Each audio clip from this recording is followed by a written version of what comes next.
Welcome in your Sing Creation Gurukul PK classes by Prashant sir. If you haven't subscribed yet, please subscribe and press the bell icon to get our notification first. Mitro, I am Prashant. Welcome in your tutorial family SC Gurukul PK classes. If you have not subscribed yet, then please subscribe now and press the bell icon to watch video first, because there is a lot of to learn. Today we are seeing lesson number 4, the urban local government bodies. Civics Maharashtra Board Standard 6. Let's watch to learn. Hey छात्र मित्रों, in this lesson you will know about the urban local government bodies. The point number 1, Nagar Panchayat. Point number 2, Nagar Parishad. And in the point number 3, the municipal corporation, it means Nagar Nigam. In the previous chapter, we have studied the nature of local government bodies. In the rural local government bodies, there are 3 layers for administration in our country. First, union government, Kendra Sarkar. Point number 2, state government, Rajya Sarkar. And at last, point number 3, local government, Sthaniya Sarkar. The local government bodies work at 3rd level. The local government bodies are classified into 2 main parts. Point number 1, rural, and point number 2, urban. We have already known in the previous chapter about the Gram Panchayat, number 1, number 2, Panchayat Samiti, and number 3, Jila Parishad. Now in this chapter we will know about something, the local government institution in the urban areas. These include the Nagar Panchayat, the municipal council, and the municipal corporation. इस अध्याय में हम सभी क्षेत्रों में स्थानीय सरकारी निकायों के बारे में कुछ सीखेंगे. इनमें नगर पंचायत, नगर परिषद और नगर निगम शामिल हैं. Our country has a large number of towns and cities and they are growing rapidly. हमारे देश में बड़ी संख्या में कस्बे और शहर हैं और वे बड़ी तेजी के साथ बढ़ रहे हैं. Villages are growing into towns, towns into cities, and cities into metropolises. गांव शहरों में, कस्बे शहरों में और शहर महानगरों में विकसित हो रहे हैं. The rural areas, neighboring cities are also getting transformed.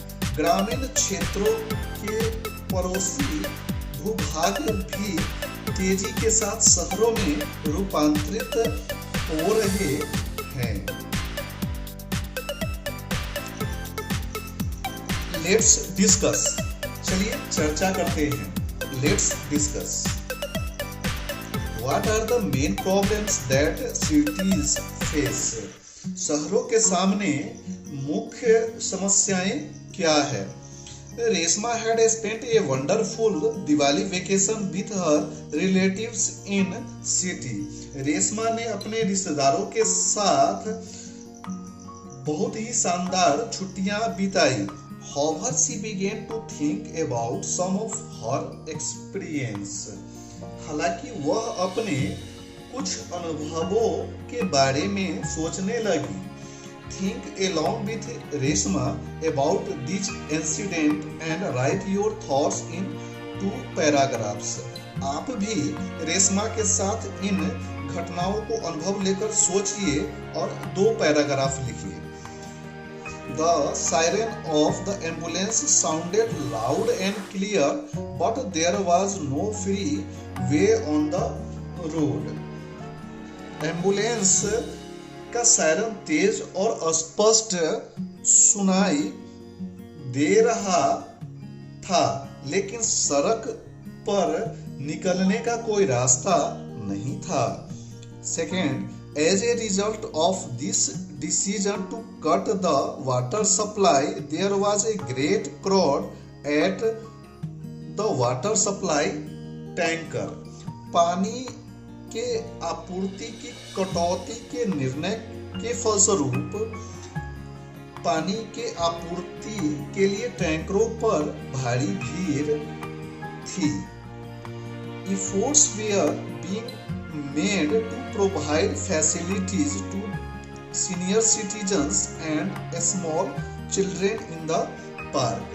पार्कों में वरिष्ठ नागरिकों और छोटे बच्चों की सुविधाएं उपलब्ध कराने के लिए प्रयास किए जा रहे हैं।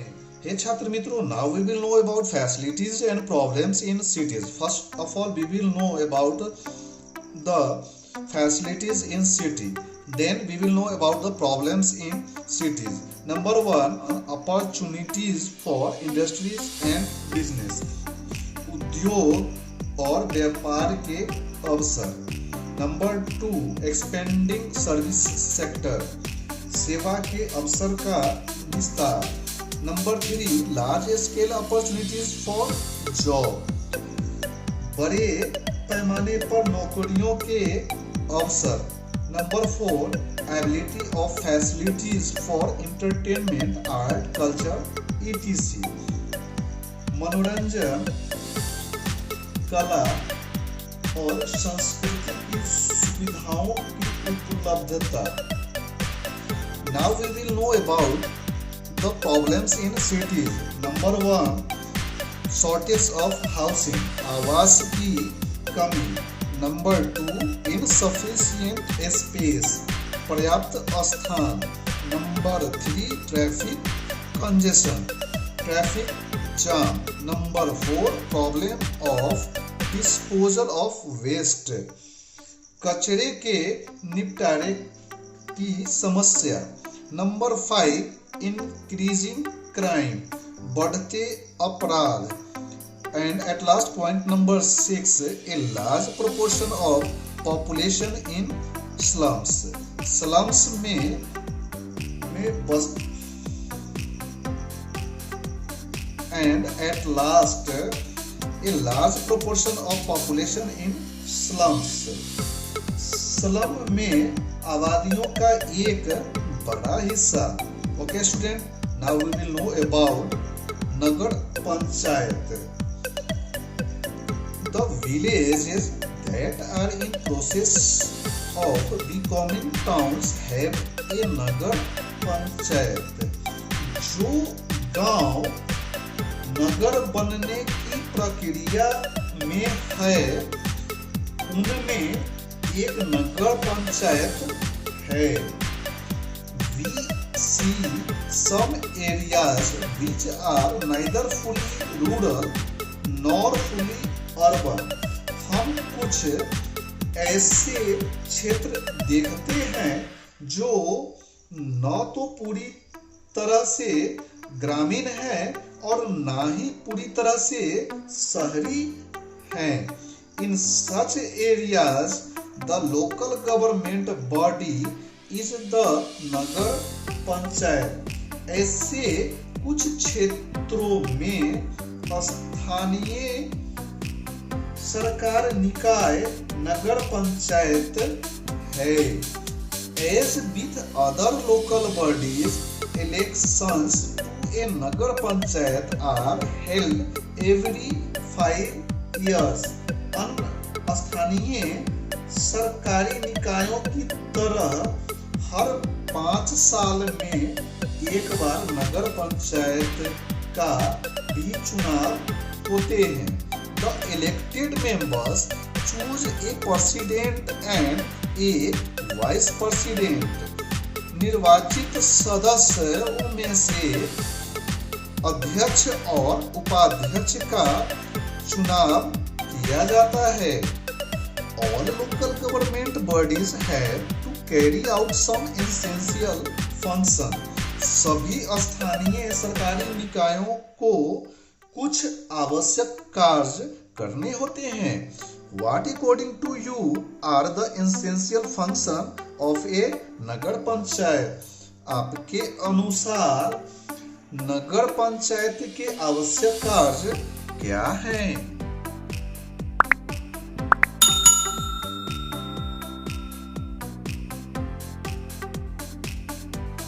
One, two, three, come on!